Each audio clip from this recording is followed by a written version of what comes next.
नमस्कार साथियों, जैसा कि आज आप देख रहे हैं, आज का जो हमारा टॉपिक है वो मध्य प्रदेश के शिवपुरी ज़िले के बारे में हम पढ़ने वाले हैं। ठीक है, तो मैं थोड़ा सा आपको पहले बता दूं, हमारा जो यूट्यूब पर क्रम से चल रहा है उसको मध्य प्रदेश को ज़िलेवार अध्ययन करा रहे हैं। उसमें हमने चंबल संभाग के भिंड, मुरैना और शिवपुरी तीनों ज़िलों को कंप्लीट करा दिया है। अगर अभी तक आपने वीडियो नहीं देखे तो आप प्ले लिस्ट में जाके वीडियो देख सकते हैं। इसके अलावा अब हमारा जो ग्वालियर संभाग चल रहा है, ग्वालियर संभाग का पहला जो ज़िला है जिसका नाम है ग्वालियर, उसको भी हमने अपलोड कर दिया है। बहुत डीपली हम अध्ययन करा रहे हैं। और आज का जो हमारा ग्वालियर संभाग का दूसरा ज़िला रहने वाला है उसका नाम है शिवपुरी। आज उसको हम बहुत डिटेल वाइज पढ़ेंगे और हमारी उम्मीद होगी कि हम आपको अच्छी तरीके से समझा सकें। ठीक है, तो अगर आपने नहीं देखे तो आप प्ले लिस्ट में जाकर देख सकते हैं, सभी प्रकार के वीडियो अवेलेबल हैं। ठीक है, तो चलिए चलते हैं अपने टॉपिक की ओर। आज का जो टॉपिक है वो देख ही रहे हैं आप, हमारा शिवपुरी ज़िले से रहने वाला है। ठीक है, तो थोड़ा सा शिवपुरी जो है अगर देखा जाए तो मध्य प्रदेश में पर्यटन की दृष्टि से बहुत ही अच्छा ज़िला माना जाता है। या देखा जाए तो मध्य प्रदेश का प्रथम पर्यटन ज़िला भी शिवपुरी को घोषित किया गया है। ठीक है, तो देखा जाए अगर ऐतिहासिक पहलुओं से भी जुड़ा है और ऐतिहासिक दृष्टि के साथ साथ पर्यटन दृष्टि से भी देखा जाए तो बहुत इम्पोर्टेंट है। और क्वेश्चन अक्सर निकलते रहते हैं इस ज़िले से, क्योंकि यहाँ पर बहुत ज़्यादा ऐतिहासिक चीज़ों का समावेश हमको देखने मिला है। ठीक है, तो चलिए चलते हैं हम आगे। थोड़ा सा हम आपको बता दें, जो शिवपुरी ज़िला है ये आप देख रहे हैं यहाँ पर कि ये ग्वालियर संभाग का ज़िला है। तो पहले मैं बता चुका हूँ कि ग्वालियर संभाग के अंतर्गत 5 ज़िले आते हैं। एक तो ग्वालियर, गुना, दतिया, शिवपुरी और अशोकनगर। तो ग्वालियर मैंने कंप्लीट करा दिया है, बहुत डिटेल से कराया है, उसको आप जाके प्लेलिस्ट में देख सकते हैं। ठीक है, आज का जो हमारा दूसरा ज़िला है वो शिवपुरी, फिर आएगा गुना, फिर अशोकनगर और फिर दतिया को। ठीक है, तो यहाँ पर देख सकते हैं आप कि ग्वालियर संभाग का जो ज़िला है शिवपुरी है। और अगर देखा जाए तो क्षेत्रफल की दृष्टि से मध्य प्रदेश का दूसरा ज़िला कहलाता है। इसको याद रखना, ये क्वेश्चन अक्सर बनते हैं कि क्षेत्रफल की दृष्टि से सबसे बड़ा या दूसरे नंबर की जो ज़िला है वो मध्य प्रदेश का कौन सा ज़िला है, तो शिवपुरी ज़िला है। ठीक है, अगर इसके नाम के पीछे की बात करें कि इसके नाम के पीछे का क्या रीज़न है, तो ऐसा किताबों में ऐसा देखने मिला है कि भगवान शिव के नाम का यहाँ पर उसके नाम भगवान शिव के नाम से इस जगह का नाम शिवपुरी रखा गया। क्योंकि जो ऐतिहासिक दृष्टि में देखा जाए अगर, तो ये जो शिवपुरी है वो सिंधिया वंशों के राजाओं से एक प्रकार से बहुत जुड़ाव रहा है इस शहर का, है ना। तो कहा जाए कि जो सिंधिया वंश के राजा हुआ करते थे वो कहीं ना कहीं शिव भगवान की पूजा का एक बहुत बड़ा उनका जुड़ाव था शिव जी से। तो कह सकते हैं कि पहले इसको सिपरी कहते थे, फिर इसका नाम बदल के शिवपुरी कर दिया गया। पहले इसका नाम सिपरी कहते थे। ठीक है, यहाँ लिखा है पूर्व नाम, अगर ऐसा पूछा है शिवपुरी का पूर्व नाम क्या है तो आप बताइएगा, सिपरी आता है। ठीक है, यहाँ पर देख सकते हैं जो सिंधिया वंश की ग्रीष्मकालीन राजधानी भी हुआ करती थी। मतलब गर्मियों के सिंधिया वंश की जो शीत ऋतु की जो राजधानी होती थी वो ग्वालियर होती थी। और अगर ग्रीष्म ऋतु की बात करें यानी गर्मियों के दिनों, तो गर्मियों के दिनों में जो सिंधिया वंश के राजा हुआ करते थे वो शिवपुरी में आते थे रहने के लिए, ठहरने के लिए। ठीक है, क्योंकि ये यहाँ का देखा जाए तो आज भी मध्य प्रदेश का बहुत यहाँ का टेम्परेचर बहुत कम रहता है और जंगली इलाका है। ठीक है, तो यहाँ पर कहीं ना कहीं पर्यटन की दृष्टि से बहुत महत्वपूर्ण जिला भी माना जाता है इस चीज़ को। ठीक है, यहाँ से आप देख सकते हैं, यहाँ राष्ट्रीय राजमार्ग NH3 और NH25 होकर गुजरता है। और यहाँ की जो पवित्र नदियाँ हैं वो पार्वती, बेतवा, सिंध और कूनो। सिंध नदी यहाँ बहुत प्रमुख है और बेतवा का भी उल्लेख थोड़ा सा है, पार्वती और कूनो भी मिलती है। ठीक है ना। यहाँ पर आप देख सकते हैं, थोड़ा मैप देखिए आप समझ सकते हैं। ये जो है नेशनल हाईवे 3 है।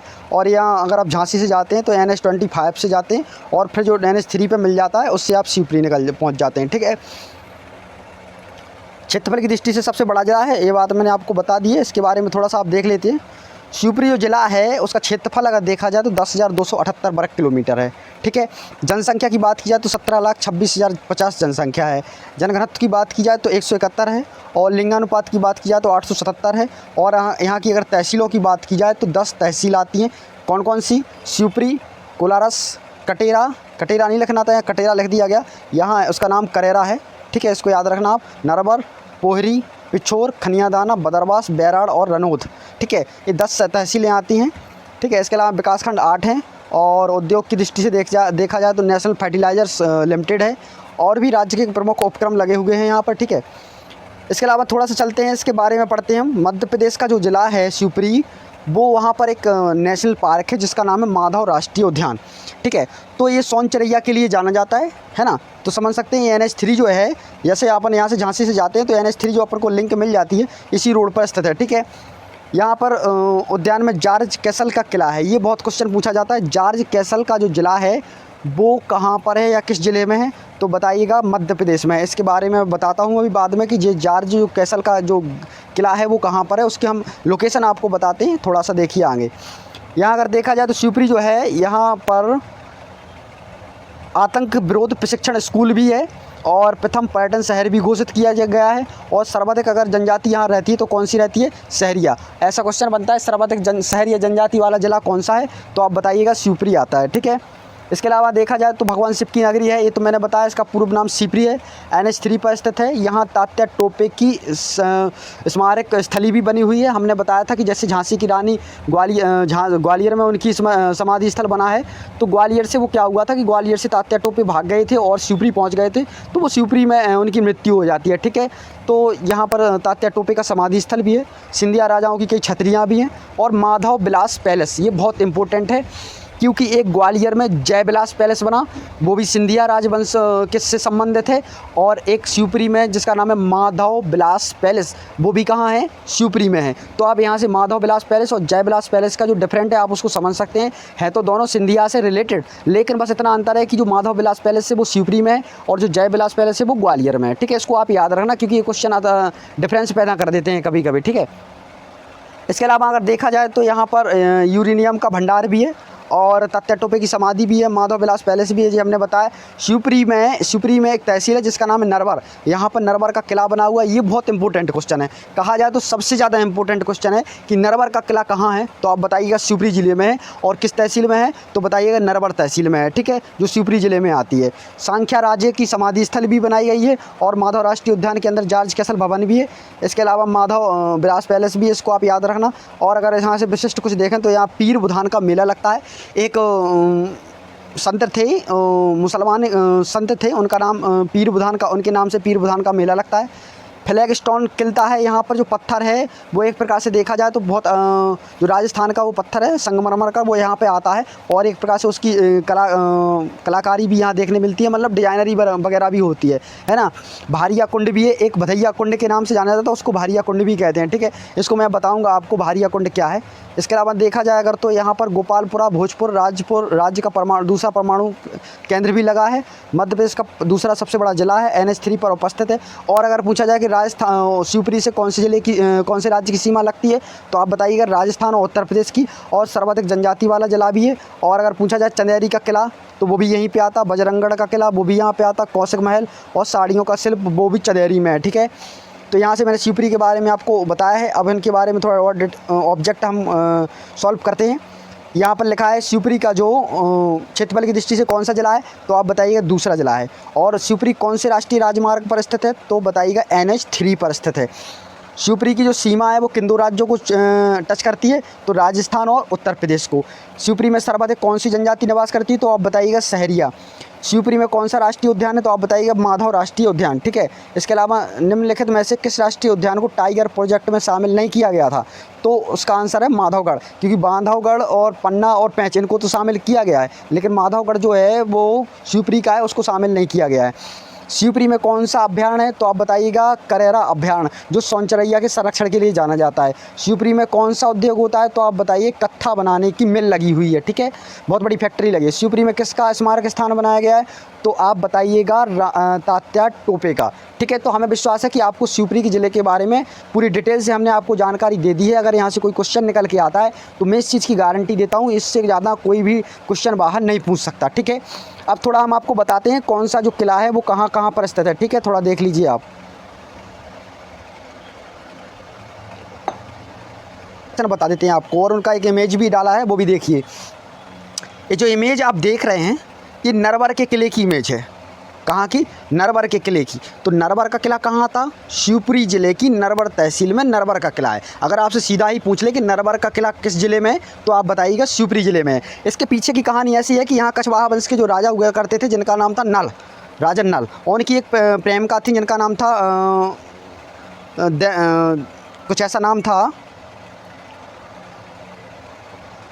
नल लें तो इसका नरवार का किला कहते हैं। ठीक है, यहाँ से आप देख सकते हैं नरवार के किले की बहुत खूबसूरत है। अगर इन दिनों आप देखने जाओ बरसात के मौसम में तो हरियाली की वजह से उसमें एक प्रकार से खूबसूरती बहुत आकर्षक रूप ले लेती है। ठीक है, यहाँ पर देख सकते हैं ये भी नरवार का किला ही है। यहाँ बहुत बड़े एक गेट बने हुए हैं 2-4 जो चारों तरफ से देखा जाए तो अगर देखा जाए सुरक्षा की दृष्टि से बहुत इंपॉर्टेंट है, क्योंकि देखा जाए तो पूरा पहाड़ी पर बसा हुआ है तो बहुत सुरक्षा की दृष्टि से बहुत अच्छा किला है। ठीक है, ये नरवार के किले की ही इमेज है, ये जो देख रहे हैं आपका उसका अंदर का इमेज है।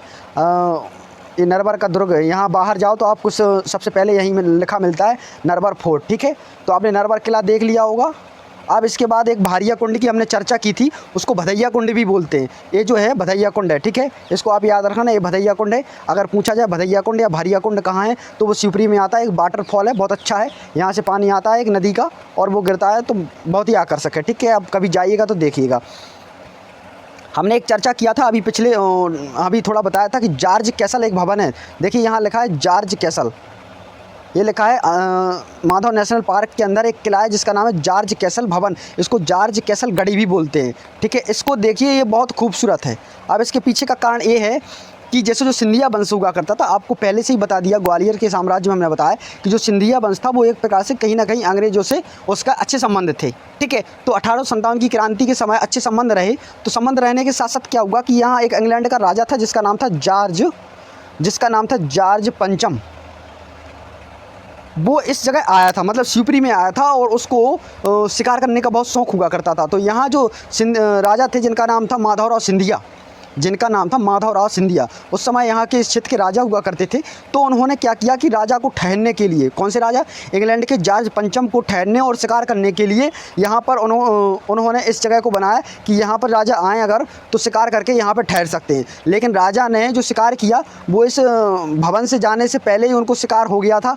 मतलब कहा जाए बीच माधव नेशनल पार्क में बनाया गया। ये प्रॉपर माधव नेशनल पार्क के बीच में बना हुआ है। अगर आप ऐसे शिवपुरी जाओ तो कभी देखने नहीं मिलेगा आपको माधव नेशनल पार्क जाना पड़ेगा, उसके अंदर बना हुआ है ये। ठीक है, तो मतलब जो राजा आए थे जॉर्ज पंचम उनके लिए बनाया गया था। तो उनको जो शिकार करना था, शिकार करने के बाद उनको इसमें ठहरना था, लेकिन उनको शिकार ही पहले हो चुका था तो वो इस पर ठहरे भी नहीं और वो वापस ही लौट गए थे। तो ठीक है, तो देखा जाए तो ये एक प्रकार से बहुत खूबसूरत है अपने आप में, क्योंकि ये अंदर से देखा जाए तो पूरा कांच इसमें लगा हुआ है, बहुत ही सुंदर है, आप यहाँ से देख सकते हैं। ठीक है, इसके बाद अगर देखा जाए तो ये जो इमेज है ये माधव नेशनल पार्क के अंदर की इमेज है। यहाँ पर एक नदी आती है जिसका नाम है, हमने बताया था, कूनो नदी।